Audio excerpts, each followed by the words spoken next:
Soit un bon bénédiction pour tout ça fonctionne. Parle-nous encore au nom de Saint Jésus. À toi la gloire pour tout jusqu'à la fin. Que tout ce qui n'est pas de toi soit brisé de ton Jésus. À toi la gloire jusqu'à la fin au nom de Jésus. Que ton esprit soit vraiment en action ce moment. Tout pour la gloire de ton nom au nom de Jésus-Christ. Amen.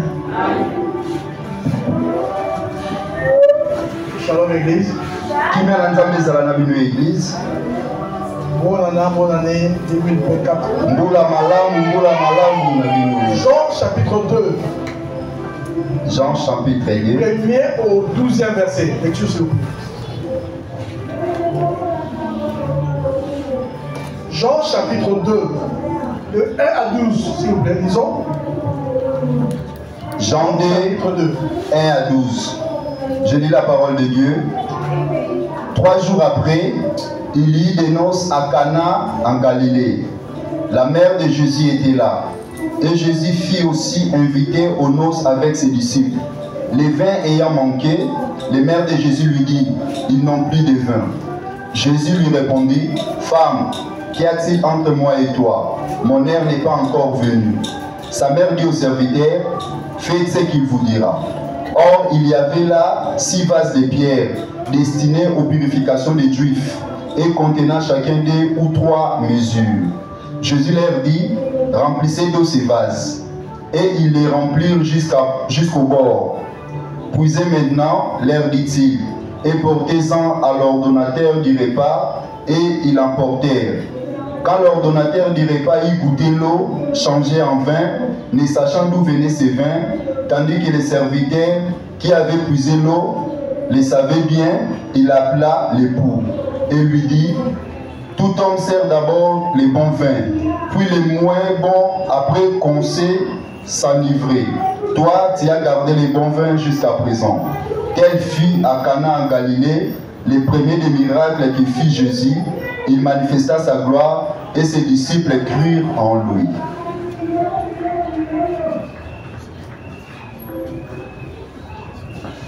Merci beaucoup. Veuillez vous asseoir.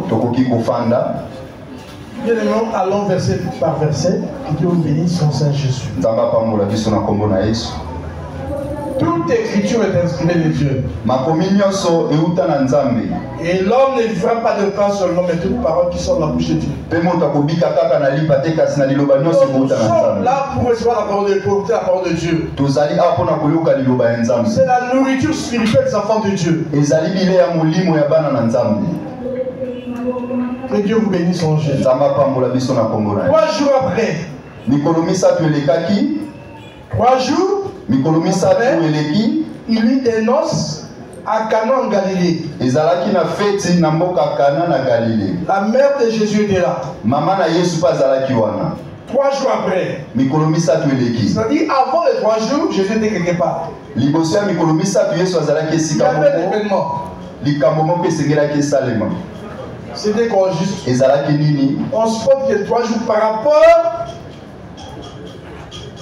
au moment où Jésus avait choisi, avait appelé d'autres disciples, les disciples des gens qui étaient des disciples, des gens qui sont devenus le leur. Ils sont devenus le sien, c'est-à-dire, je parle d'André de Philippe ici. André na Philippe. Ou encore peut-être de là où il était. Pour venir jusqu'à Cana. Beaucoup de commentaires bibliques disent qu'ils ne connaissent pas où se trouve Cana, où se trouve Cana, ils ne connaissent pas. Pour eux, il n'y a pas de référence sur Cana, la ville de Cana. On continue, bien aimé. Jésus et la mère de Jésus était là. Verset 2, Jésus fit aussi inviter aux noces avec ses disciples. C'était une fête de mariage. Jésus était invité à cette fête-là. Avec ses disciples aussi à sa mère. Vous, quand vous faites vos fêtes, vous invitez qui? Quand vous organisez vos danses, vos fêtes, vous invitez qui? Vous invitez les gens du monde, non? Qu'ils puissent venir boire, manger. Et commettre par cela toutes sortes de bêtises. Mais Jésus dit, quand vous voulez organiser une fête, il faut inviter les gens qui ne peuvent pas vous rendre pareillement.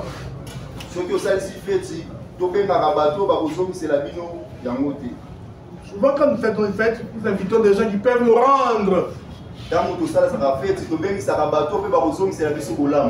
vais inviter tel parce que lui, quand il viendra, il me donnera 10 000 francs, 20 000, 10 dollars, 100 dollars.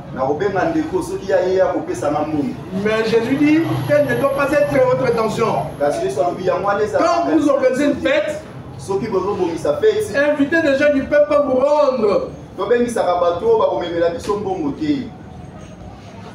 À ce moment-là, c'est Dieu seul qui vous rendra.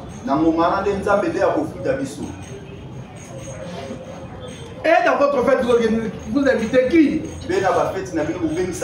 Est-ce qu'invitez-vous Dieu dans votre fête? Ou bien vous organisez les choses de telle manière que Jésus-Christ était là, il ne pouvait pas se sentir à l'aise. Il va partir. Parce que là où vous êtes, les choses que vous faites dans la fête, des fois ça n'arrange pas. Bêtise sur bêtise dans les chants. Dans vos chansons, bêtise sur bêtise. Là, c'est pour chasser Jésus. Et beaucoup de fêtes sont comme ça.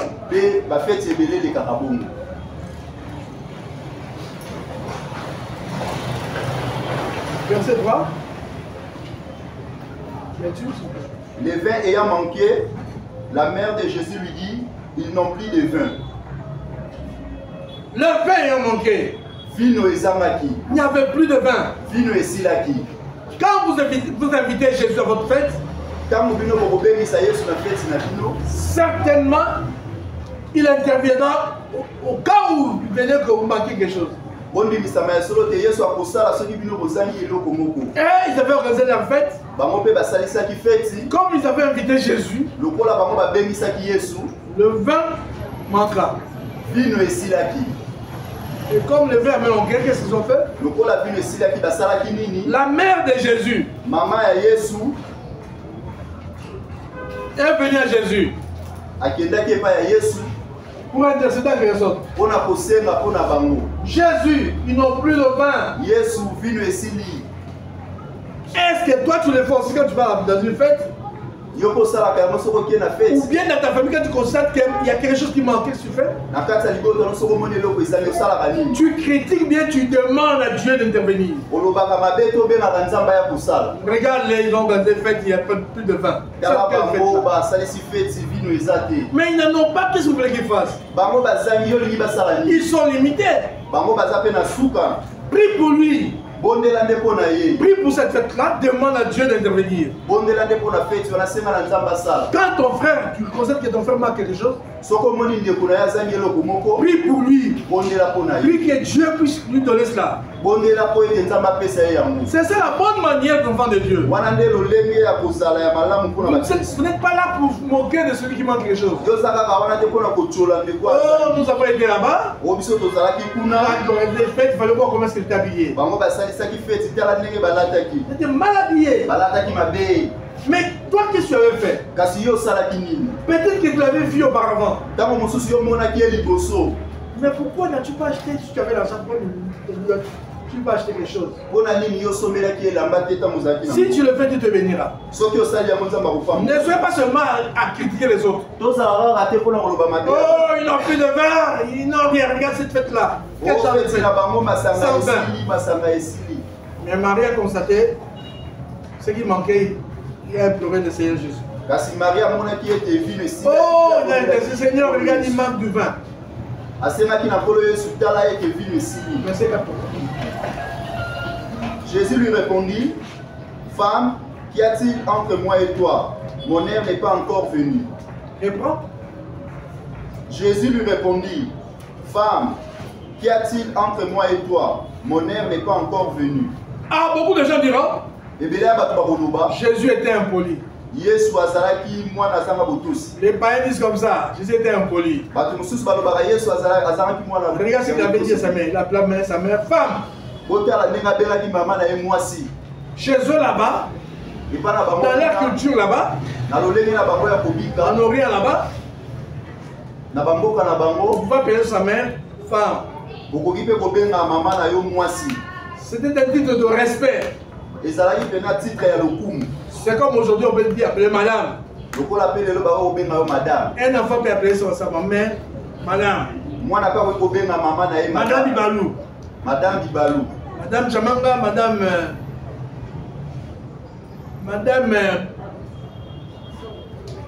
vous comprenez? Donc on peut appeler votre maman, madame, non? C'est un péché ça. C'est mal, c'est un péché. C'est tout simplement un honneur qu'on donne à la maman. Vous pouvez appeler une femme femme, c'était un honneur qu'on lui donne. C'était pas un manquement. Et puis en plus, quand Jésus répond, qu'y a-t-il entre toi et moi? C'était coutume en ces temps-là. C'est-à-dire, qu'est-ce que nous avons de commun? Donc, c'est-à-dire, qu'est-ce que tu es pour moi? Qu'est-ce que je peux faire pour toi? Je ne suis pas là pour faire ta volonté. Je suis là pour faire la volonté de mon Père qui est dans les cieux. C'est ce que Jésus voulait lui expliquer. Qu'est-ce que tu veux? Parce que dans l'esprit de ton mari, dès que Jésus fasse un miracle,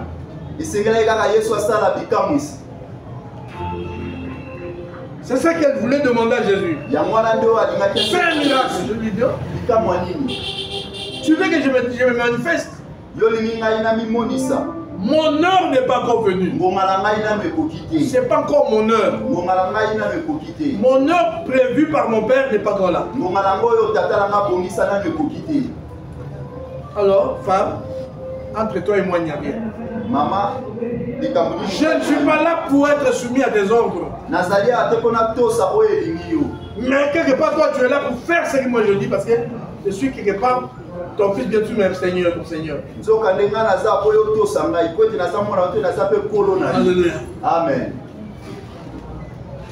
Est-ce qu'on peut continuer ta lecture? Je reviendrai à certaines choses. Lecture, le verset suivant. Sa mère dit au serviteur, faites ce qu'il vous dira. La femme connaissait Jésus. La mère dit au serviteur, faites ce qu'il vous dira. C'est un passage très important, bien aimé. Dans la vie, tu pries Dieu. Tu viens à l'église tous les jours. Le mal de beaucoup d'entre nous, ils veulent voir Dieu agir dans leur vie. Oh Dieu bénis-moi. Dieu délivre-moi. Dieu fait ceci dans ma vie. Mais il ne veut pas faire ce que Dieu lui dit de faire. Je me rappelle d'un passage de la Bible de quelqu'un, un Syrien, qui était très malade. Il avait la lèvre. Il était venu au prophète. C'était le prophète Élisée. Lui dit, il est venu au prophète dit, oh prophète, j'ai quitté mon pays pour venir ici chez toi. Que sois guéri, guéris-moi. Le prophète l'a vu. Le prophète n'est pas venu vers lui. Le prophète l'a envoyé quelqu'un pour lui dire, va te jeter dans l'eau du Jourdain. Cette fois. Et tu seras pur. Lui, lorsqu'on lui a dit ça, il s'est fâché, il s'est mis en colère. Il a dit, ce prophète m'a saboté. Moi je viens de loin. Moi je pensais qu'il allait venir lorsqu'il entendra parler de moi parce que je suis le général. C'est moi qui me tiens à côté de mon roi. Je suis venu chez lui. lui demander de me guérir. Lui me dit d'aller me jeter dans le fleuve du Jourdain. Donc il s'est moqué de moi. Pour lui, comme si moi je me lave pas. Je suis sale, si je me lave pas. C'est moi qui s'est moqué de moi. Et pourtant le prophète s'était pas moqué de lui. Heureusement, à côté de lui, il y avait une femme. Il lui dira, général, si le prophète avait demandé quelque chose de dur et difficile, ne l'aurais-tu pas fait? N'est-ce pas que tu l'aurais fait? Mais qu'est-ce qu'il a demandé grave? Et là, on dit à ma casse à Sémina. Jette-toi dans l'eau du Jourdain. Et tu deviendras pur. Mais tu as demandé quelque chose de simple, non, vas-y, malgré lui, après bien aimé, un bon conseiller. Des fois, nous avons des problèmes parce qu'à côté, nous avons des mauvais conseillers.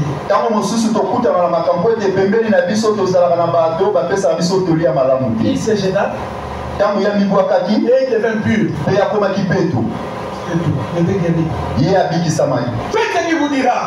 S'il n'avait pas fait ce que le prophète lui avait dit, il n'aurait pas été guéri. Oh, si tu viens à l'église, on te parle. Mais ton problème est que tu ne fais pas ce que Dieu te dit. Combien de fois Dieu ne t'a pas donné des instructions?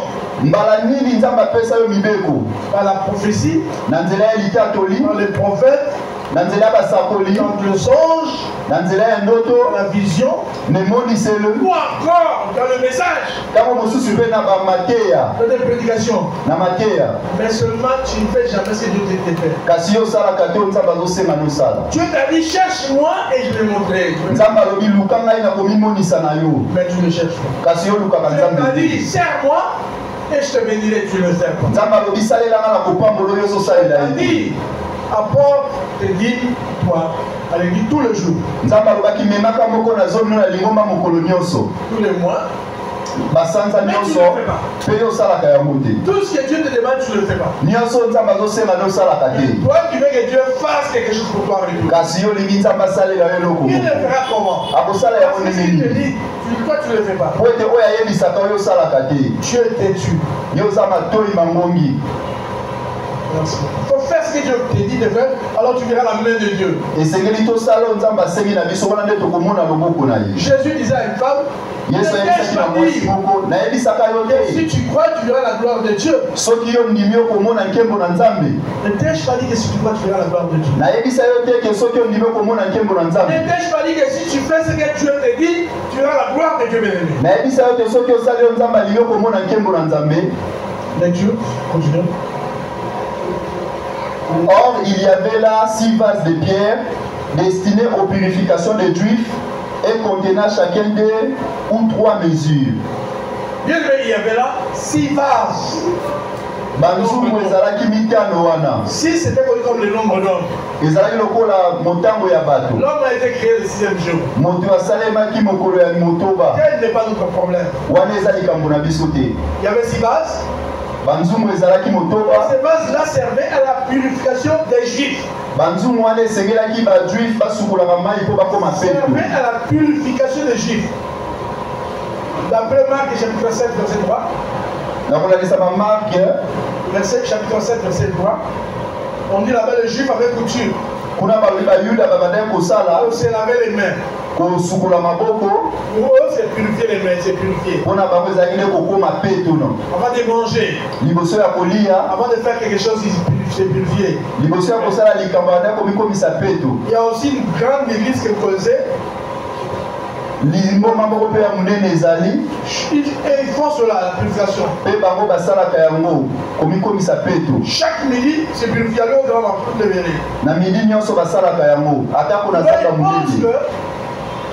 L'eau purifie du péché. Bien aimé, l'eau ne peut pas laver le péché. Le péché spirituel. Ça peut être lavé que par un savon spirituel. Et le savon spirituel, c'est soit la parole de Dieu, soit encore le sang de Jésus. Jésus dit, après la parole que je vous ai annoncée. Jean 15:3. Que la parole de Dieu nous purifie. Quand tu écoutes la parole de Dieu, et tu te souviens de la parole de Dieu, la parole de Dieu te purifie. Bien quand tu as commis des péchés, tu dis, oh Seigneur, pardonne-moi. Mais là, je suis lavé par le sang. Et le sang de Jésus te lave de tout ton péché. Mais eux, ils avaient des vases. Purification. Ils pensaient devenir purs par le lavage d'eau. Chaque fois qu'un juif touchait le cadavre, chaque fois qu'un juif touchait un cadavre, pour lui de devenir pur, il doit d'abord se purifier. Et il s'est purifié par des vases là. Et il faisait ça pour se purifier. Mais je ne lui ai rien arrêté avec cette histoire là. Prenez-moi ces vases, remplissez-les d'eau. Autre chose maintenant. Continue bien. Jésus leur dit, remplissez de ces vases, et ils les remplirent jusqu'au bord. Puisez maintenant, leur dit-il, et portez-en à l'ordonnateur du repas, et ils emportèrent. Ils ont rempli, je leur dis, allez, ils ont fait ce qu'ils avaient dit de faire. C'est un miracle, non? Ils ont passé là. Ils ont rempli le vase d'eau. Ils ont fait un travail. Tu veux que Dieu te fasse quelque chose dans ta vie. Fais quelque chose, qu'est-ce qu'il te dit? T'as dit quoi? Tu me dis qu'il t'a déjà parlé. Il te parle, t'as déjà parlé. Mais seulement tu ne fais pas ton geste qu'il dit. Quand dit Dieu parle tantôt d'une manière, tantôt d'une autre, les gens ne prennent pas garde. Mais lorsqu'on prend garde, on fait ce que Dieu dit. Lorsqu'on fait ce que Dieu dit, tu vois la main de Dieu. Si tu ajustes encore ton cœur, Dieu sera avec toi. Tu verras ce que tu verras jusqu'à ce que tu te corriges. Si tu te corriges pas, ça va continuer comme ça. Il faut changer, il faut faire ce que Dieu te dit de faire. Conduire la lecture, je peux. Quand donateur du repas y goûtait l'eau changée en vin, ne sachant d'où venait ce vin, tandis que les serviteurs qui avaient puisé l'eau le savaient bien, il appela l'époux.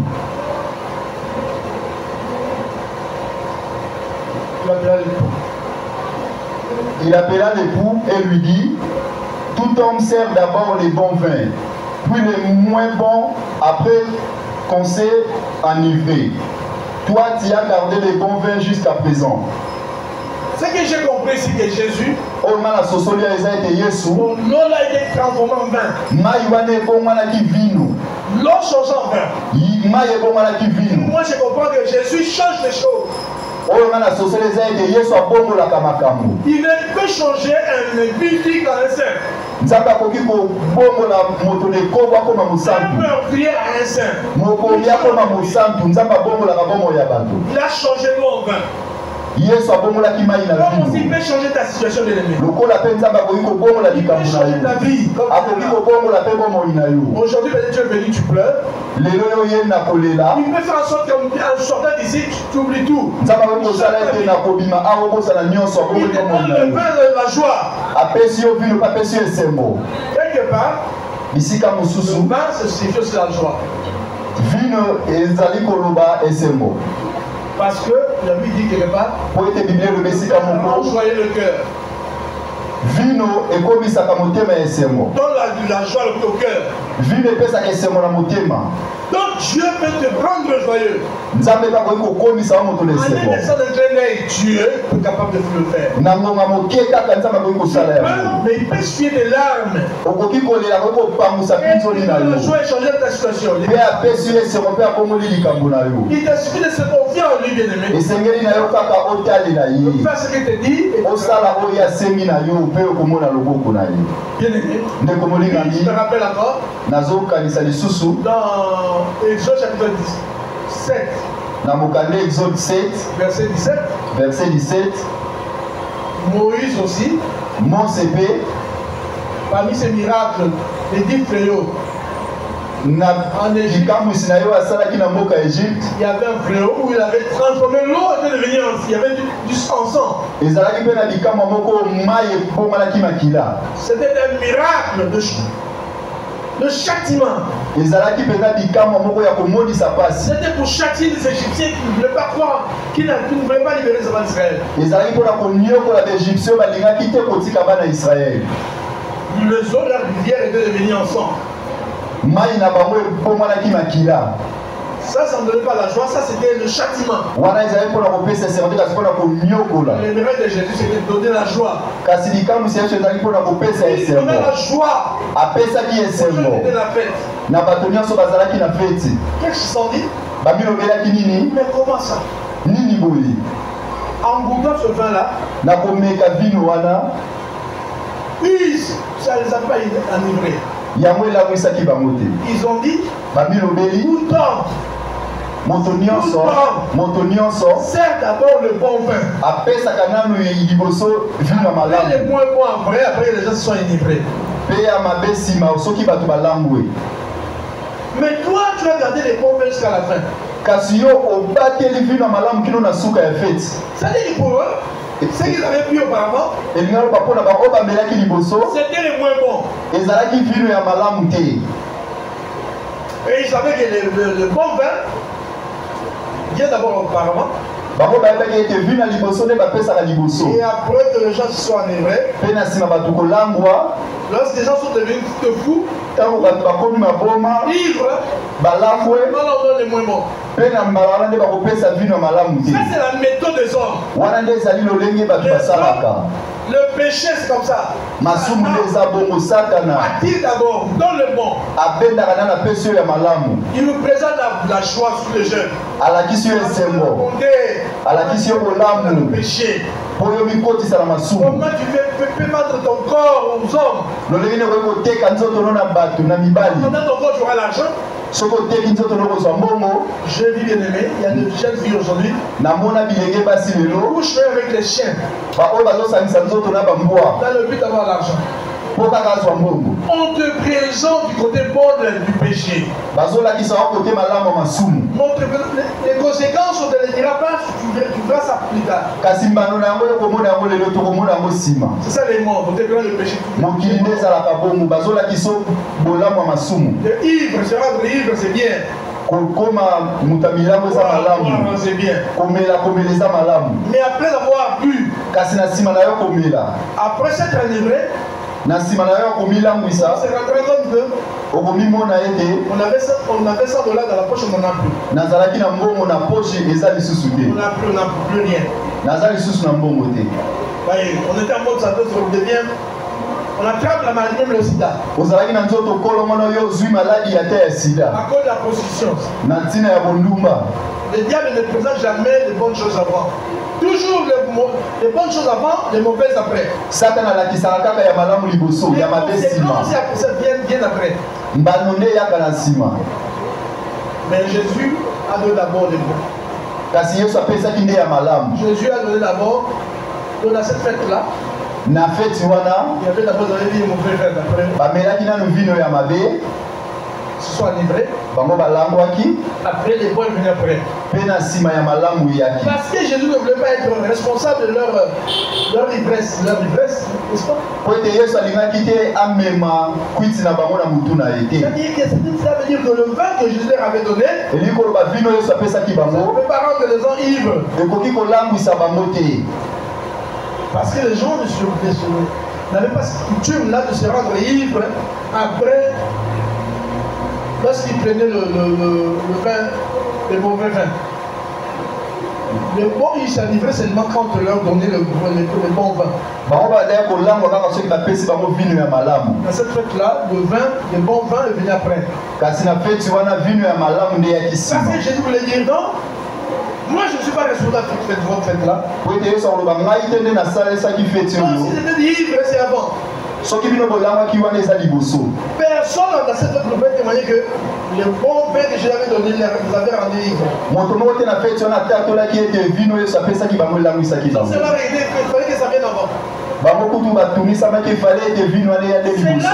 Cela veut dire que Dieu a donné d'abord la loi. Qui n'était pas bon. D'abord la loi. Après le christianisme est venu après. Les bonnes choses sont venues après par Jésus. Parce que lorsque Jésus est venu, je donne l'exemple de la femme samaritaine. De cette femme-là qui souffrait, qu'on avait surprise en faisant des délits adultères.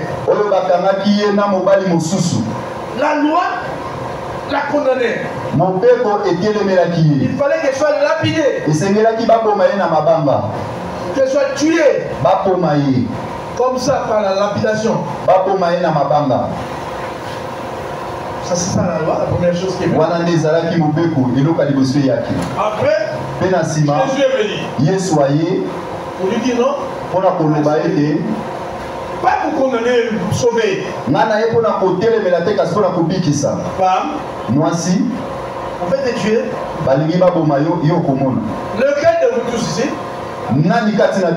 n'a jamais commis des péchés? Qui lui jette la première pierre. Et alors les autres suivront. Celui qui croit en lui qui n'a pas de péché qu'il le fasse. Personne n'a osé lever sa main pour lui jeter une pierre. Ils se sont tous sentis condamnés, ils sont partis. Je dis à la femme, moi aussi je ne condamne pas maintenant. Ne pêche plus. C'est une libération. La loi est venue comme première. Les bonnes choses sont venues par Jésus.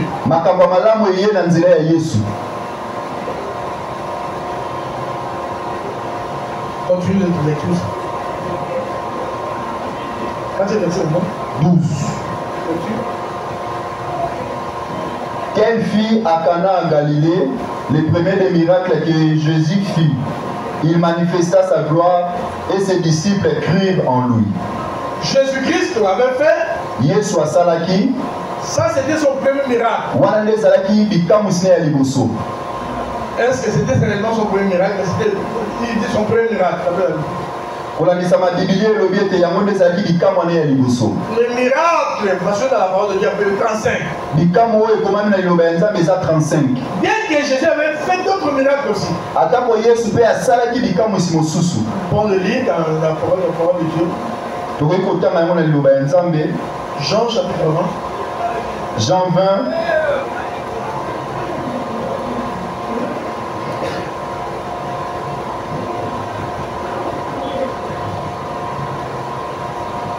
Verset 30, en train de...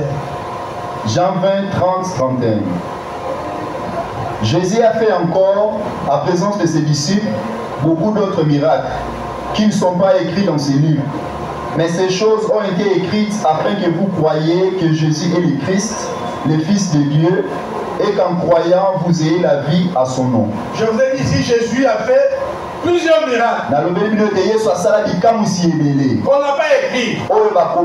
Mais ce qu'on a écrit, il y en a combien? 35. 35.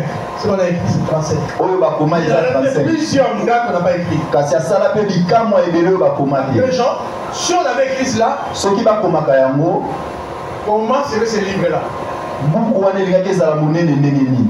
Un gros livre comme ça. elingaki ezala buku monene. Qui allait se promener avec ça? Aujourd'hui, nous prenons avec la Bible. lelo tozotambola na bibilia. Mais si on avait tout écrit, soki bakomaka bikamwa nyonso ya ça aurait été yesu un livre que personne n'aurait pu se promener avec ça. elingaki ezala buku ya monene oyo moto alingaki kokoka kotambola na yango te. Bien aimé Seigneur, c'est important bien aimé, faites ce qu'il vous dira. eza motuya tosala oyo nzambe akolobela biso. Notre message du jour, mateya na biso ya ntongo ya lelo c'est bien dans Jean, chapitre 2, versets 1 à 12. eza na mokanda ya Jean 2 1 à 12. Là, on a vu des choses sérieuses, la parole de Dieu. wana tomoni makambo ya ntina na liloba ya nzambe Qu'on a donné des bonnes choses et nous sont données après. Aujourd'hui, nous souffrons dans le Seigneur. lelo oyo tozonyokwama kati na Nous kristo souffrons, nous persévérons. tozoyika mpiko Injuriés, nous persévérons. bazofinga biso tozokoba Maltraiter, nous continuons. bazonyokola biso tozokoba kaka Nous prêchons la parole de Dieu. tozoteya liloba ya nzambe Malgré des critiques, des injures, nous les faisons. atako bazolobela biso mabe bazofinga biso tozokoba. Aujourd'hui, mais l'apôtre Paul dit, kasi toma paul alobi les souffrances du temps présent, minyoko ya il lelo faut arrêter de comparer la gloire à venir. tokoki kokokanisa yango te na nkembo oyo ekoya Tu vas lobi retrouver des bonnes choses après. nzambe abombeli biso makambo ya malamu Aujourd'hui, lobi ce sont avant vous, des avant-goûts. lelo eza kaka tozomona kaka ya mike Même mike les mesures que nous avons sont des avant-goûts. atako oyo tozozwa lelo eza kaka ya mike La vie que mike nous avons, c'est un avant-goût. bomo oyo toza na yango eza kaka ya C'est moke encore rien par moke rapport à la vie éternelle, bien-aimée. e tokoki kokokanisa yango te na bomoi ya seko oyo Il y a ekoya la vie pour nous, bien-aimés. oyo ebongisama mpo na biso Attachons-nous à Dieu. tokangama na nzambe Persévérons dans le Seigneur. toyika mpiko na kati na nkolo N'abandonnons pas, bien-aimés. tosundola te Et je crois, bien-aimé, la récompense sera grande. mpe lifuti na yo kozala ya monene Que Dieu vous bénisse au nom de Jésus pour le message. nzambe apambola biso na nkombo na yesu mpo na liloba Et à mon nom, Dieu, prions tous. tokangi miso mpe tobondeli